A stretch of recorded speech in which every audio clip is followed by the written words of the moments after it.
again, from a leadership perspective, not so much from a women's leadership perspective, but just leadership in general. Yeah. It's how do we manage with empathy through this? And then I think of it kind of almost in stages of how do we ensure that we continue to deliver? How, as leaders, do we look up out of the crisis and say, what is it that needs to change for the future? Now, how can we be fit for the future and what's the opportunity here?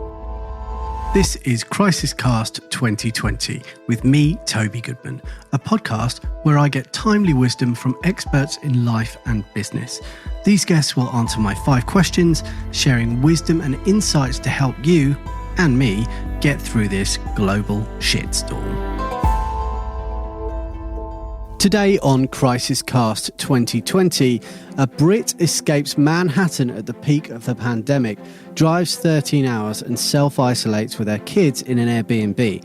Despite all of this, Helen Appleby continues to lead and is starting to think seriously about how she will continue to fly the flag for the female workforce, as data shows this crisis will disproportionately and negatively affect women. Sitting on a box in an unfurnished house in South Carolina, I give you the wisdom from an always lovely, very wise and grateful Helen Appleby. Before we start the show, I have something for you if you identify as pod curious. It's perfect for you if you're an expert, consultant or business owner. Maybe you're wondering if podcasting is worth the effort, especially now, or perhaps you've tried podcasting in the past but have been disappointed with the results. In this free guide, Podstar, I'll share the exact 7 steps we use to help publish over 2,000 podcasts each month. To get instant access, go to podcastnetworksolutions.com. Helen Appleby, thank you very much for joining me on CrisisCast 2020. Morning, Toby. Great to be here. Great. Well, it's the afternoon here, but let's go. Now, look, we've been talking the last few weeks. There was one point a couple of weeks ago, I'm going to say, where we were due to have a chat about work and you didn't show up, and I was a little bit worried. And eventually you answered a text and you told me you were okay. But that is the preface to my question that I've been asking everyone. What has your experience been so far of the pandemic and what's going on? Where were you? Where are you now? All of that stuff. Oh, goodness. So I'm fortunate enough to live in the heart of New York City, right at Columbus Circle, and love it. Really, really love that location. Except I don't know that I entirely knew, or, I guess I would have thought it was an advantage that our front door of the apartment building is 150 yards from the entrance to accident and emergency, or ER as we call it over here, of Mount Sinai West. So, there's lots of doctors in the building who live in our building. And so I guess as New York has increasingly shut down over the last few weeks, it did get a little exciting. And then once you realize, though, that, there's a ton of people in the building that actually have it, and walking in through reception and having it smelling like bleach every day, and 1,000 square feet, because obviously the kids had finished university, they get sent home, got sent back home. We managed to get Alex out of the UK and back to America before the flights were stopped. So it was a little exciting. And then, with 3 of us then in 1,000 square feet of apartment with the rest of the facilities closed, it got a little cozy. So anyway, we were lucky enough that we had somewhere else to go to. So we drove out of New York and came down to South Carolina and spent 2 weeks in an Airbnb. I'm very conscious of our New York number plates or license plates. So we were very careful to socially isolate for 2 weeks. And now we're safely here in Charleston in South Carolina. But also really conscious of, the privilege that we have. Apparently the Upper East Side in New York is deserted now, right? This crisis really shows, doesn't it, that how a crisis magnifies inequalities. And so, we're lucky. We're lucky that we had a car and we could get out and we did have somewhere else that we could go. But many people don't, and many people are still left in New York with the bleach in reception or without it, which I guess is worse. Yeah. And, battling it every day, or, sat in their apartments trying to stay safe. Yeah. Yeah. I mean, it's obviously great that you got out. There seemed to be a kind of a week where New York was it seemed to be ahead of London by about a week in certain ways. Like Broadway closed before our West End theatres closed. Those kind of landmark things, and then you were talking about the kids being sent home from uni, and how close was all of that together? Because it seemed like, 1 minute we were just doing our normal work together, and the next minute it was like, oh, she's disappeared, and then the next minute after that you're telling me about an epic road trip that you've just made.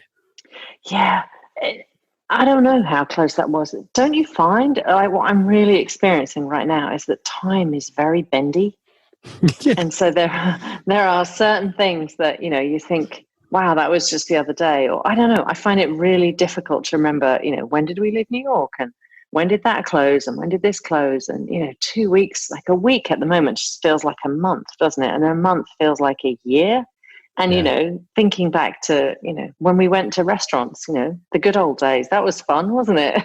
Yeah. And that was a month ago. It's crazy. And, here we are coming into, the peak in New York and, not far from the peak in the UK, hopefully. And, a month ago, life was normal. So I don't know. Time is just weird at the moment, Toby. I think day by day, one day at a time, as my dad used to say. So you get down to South Carolina where you have a place, and I'm looking at you in this new place with no furniture because that's how new it is. But you hadn't exchanged your contracts by the time you got there. So you, in a way, you had somewhere to go because you were able to pay for somewhere to go, and you knew that. Yeah, we went to an Airbnb. That's right. But I mean, moving in the middle of this, has had its own challenges of, home inspections and getting people in to unpack and, being able to pack, and crazy. But, again, first world problems, right? I'm lucky that I'm a coach and that, my clients have pretty seamlessly shifted to being coached on Zoom. And, I'm not sure about business development. And, as this kind of public health crisis turns into an economic crisis, it's going to be a whole different set of challenges, isn't it? But for now, my business could seamlessly migrate to Zoom. And actually, to be honest, clients that maybe would have resisted it in the past, oh, no, we prefer that you come to our office. Now, obviously, have left New York and are quite happy to be on Zoom. So, in some ways, it's made my life easier from a work perspective in the short term. But, we'll see as it unfolds. It's going to change, I'm sure. And what do you think? What do you think the human race is going to do to get through this on a global standpoint without thinking necessarily about business? Are there going to be changes in behaviour that you see, that we see? What's your take on all of that? Is your question what's going to be on the other side of it, or how are we going to get through it? Yeah, I suppose a bit of both. I suppose in the short term, you're, like you say, you're one of the lucky ones. I consider myself to be lucky as well. How do you think people are going to get through it who maybe aren't as fortunate? What's your take on that? I can speak on behalf of them, Toby. I guess one day at a time, and from a kind of public health perspective, everyone's working really hard, and industry's working with the government. It's got a kind of Dunkirk spirit to it, hasn't it? Of how do we get testing, and how do we find an exit strategy from this at a government level? What will be the way to get people back to work? Yeah. And then it'll be so interesting to see, won't it? What's the other side of this? And how what we never go back to, what has changed forever. And, like, for instance, employers' experience of remote working, and how that might, and how video conferencing and will become, I've no doubt, a bigger part of our lives. And then the impact that then has on the travel industry and the hotel industry. And, will any of us ever get on a cruise ship again? Didn't we just learn that they were floating petri dishes? Yeah. But I don't know, and also people have short memories, don't they? I mean, I guess, post 9/11, I remember thinking, wow, no one's going to live in a high rise again. And, here I am living on the 21st floor. So, and people will forget. I guess, I think I said at the beginning that, a crisis magnifies inequalities. With what I do for my work and my focus on women in the workplace, where I'm watching and what I'm concerned about is, this crisis is disproportionately affecting women because they're more likely to be child carers. They're more likely to be, they're more likely to be carers, to be honest. If you think about it, in this crisis, who needs looking after? Sick people, old people, and children. And, school and childcare is the way that dual career couples can exist, right? And our childcare, as you know all too well, our childcare has been taken away. And then you're into another whole conversation of then, how do we navigate this as a couple? Yeah. And what's the deal that we do there? And that burden disproportionately falls on women, right? They're more likely to work part-time. They're 90% of single mothers. And, they're 41% are the sole or primary breadwinner in the UK, but that means 60% aren't. So, some of this comes down to a harsh economic decision of who's going to stay home. So, I've already seen clients, reducing their hours so that they can cope, having to take time off because, their husbands can't. The data also shows that in an economic downturn, women are more likely to be cut than men. So, in a way, from an equality point of view, this is kind of like a retreat back to the 1950s, isn't it? If we're not careful. So, and not to mention domestic violence is on the rise. So I'm very, very concerned about the impact of this specifically on women. But obviously, and all of that, disproportionately affects women of colour as even more. So we'll see. We'll see. Yeah, I mean, it's just been really fascinating speaking with you over the last few weeks, speaking with my other clients in other countries away from the UK. You and I have this thing where obviously we're both from pretty much within 5 miles of each other.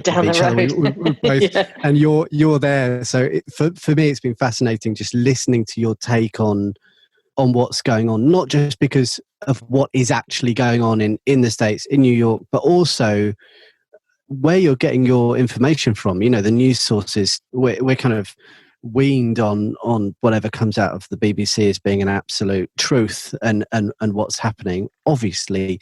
And I don't really want to get into political discussion, but there's so much of like the messaging is, coming from where it's coming from, the presidents and the prime ministers and stuff. And that really does affect people's perception of what's happening versus maybe what is happening. And again, no conspiracy theory or anything like that, but just fascinating to have a friend and a client who's from where I'm from, but experiencing it in a different place. Does that make sense? Like I think it's actually really helped me to know that you're from where I'm from, but you're getting this other info. So I still listen to the BBC though. Of course you do. Well. I mean, it's your blood. It's in your blood. Yes. And as you say, your whole thing, the unwritten rules of women's leadership, you really do fly the flag for female equality in the workplace. And you're right. You're clearly right to be concerned about it. Clearly, it's a time for leadership, and you are a great leader of women, and you basically have dedicated your life to serving women and helping them climb the career ladder at least the same pace as men, and in some ways faster, especially if they're actually better at the job. So do you have thoughts? Are you starting to have thoughts about how you can specifically approach how you're working with women on the other side of this as they come to you, as they realize that perhaps they've been not just overlooked for promotion because that's what happens to women, but because they've been cut first because of the pandemic and stuff like that. It'll be interesting to see. Right now, we're still in the middle of it. So, you know, my conversations with clients are around how they lead and, you know, how they step forward, how they lead with empathy, how they bring people together to get through this. Because, you know, what's been really helpful for me is to understand that this is in many ways a grief journey. And so how they lead through their own grief journey and their own challenges and lead their teams. And then going forward, you know, let's see. I mean, you know, if we do end up working remotely more often, I think that will have advantages and disadvantages for women in general. Advantages because, you know, it'll give them more flexibility, which is fantastic. And, you know, we'll all spend less time commuting, which is not a great use of our lives. But I think in a new era of more remote working, the visibility issues that many women have. So as you know, one of my big unwritten rules is there's visible work and invisible work, and we only get judged on our visible work. I think in a new age of more remote working, that will penalize women even more. So how you stay visible and how you get the credit that you deserve and get seen and heard appropriately, I think will be, you know, potentially even more challenging. So yeah, there'll be advantages and disadvantages, won't there? Which, you know, we'll lead through. Yeah, and imagine you'll be thinking quite hard about how to make that invisible work visible and how to help your clients without going down a too businessy route, put those systems in place so that they can prove that they were doing the work despite the fact that they were at home with their kid in the other room or whatever it might be, right? So there are certain things that I know that you've thought a lot about and you've written a lot about and you speak a lot about how women can show unequivocally how well how they're doing their work, right? Yeah, and how you continue to educate on that. Right. But, you know, the reality, Toby, for many women right now is, it makes me smile, you know, when people say, oh, you know, working from home, you know, William Shakespeare and Isaac Newton did their best work when they worked from home. And like, you know, that's just so not my clients' lives right now. You know, they're not writing King Lear, I can tell you, right? You know, you and Sarah are not doing your best work, right? William Shakespeare and Isaac Newton didn't have childcare issues. And, you know, the reality is it's going to be more challenging. Yeah. Well, I'm playing Uno and, you know, trying to run a business between playing Uno and Scrabble and chess. I think everyone's doing that, so I feel all right about it. Like, that's a good thing. Like, part of me, I'm like, am I skiving? No, I'm not. I'm doing what every single other person who's working from home with two kids is doing, which is trying to keep them entertained, trying to explain why they can't go to soft play, even though, you know, or go to a park. Like we work real heartbreaking moment just walking down the road, passing the local playground, and it was empty and the sun's out, and they're like, can we go in there? We're like, no. That is hard. It's kind of, I think the 6-year-old gets it. 3-year-old really didn't get it, you know, just cried. And you're like, well, of course he's crying. Like, it's impossible to explain what's happening. And, you know, the other thing is with the wisdom that comes from having older kids, Toby, they won't remember. They'll barely remember, you know, and, you know, is there an opportunity to create new rituals? And, you know, maybe what they'll remember when they look back on this time is, you know, how much Uno they played. So, you know, how we lead at home is important too, isn't it? Because, you know, they'll write the story that, you know, that we help them write. So how you can create new rituals and, you know, how you can, what was it? Somebody said, you know, never waste the opportunity of a good crisis. Because, you know, as leaders in this, you know, we get to create how much remote working there will be. And, you know, and some of the things and beyond, you know, much beyond remote working, but, you know, some of how we run our companies and some of the rules that we work with, you know, the stuff that would have been unthinkable a month ago is now possible, which is crazy. And, you know, and a huge opportunity as leaders. Yeah. Amen to that. I'm definitely, after a couple of days of really freaking out about it, just really seeing the opportunity in an ethical way, continuing to ask myself questions about how I can serve people, how I can continue to do good work. And the reality is, for you and me, nothing's really changed.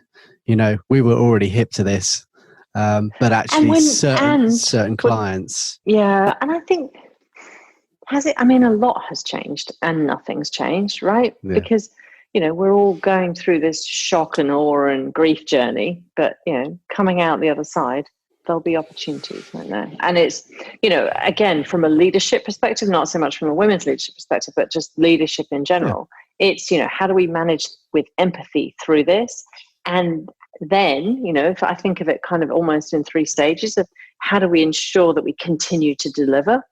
And then how, as leaders, do we look up out of the crisis and say, what is it that needs to change for the future?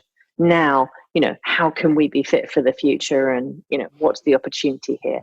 And, you know, those stages kind of need to come in the right order, don't they? Because if you bring that stuff too early, then it's very jarring. I know you and I have both had the experience, haven't we, of being kind of pitched to online. Yeah. You know, when you're still grieving. I mean, it's just so distasteful, isn't it? But, you know, as leaders, you know, leading our teams, we need to be looking ahead too. Yeah, 100%. Yeah, timing is everything, as they say. So I know you're busy. I know you've got an empty, brand new house to fill with furniture that you're waiting for. Are you waiting for stuff? You don't know. No one knows it's going to come. Always, yeah. So this is some very nice looking glamping that I'm witnessing. That is our expression, glamping. It's very, very good.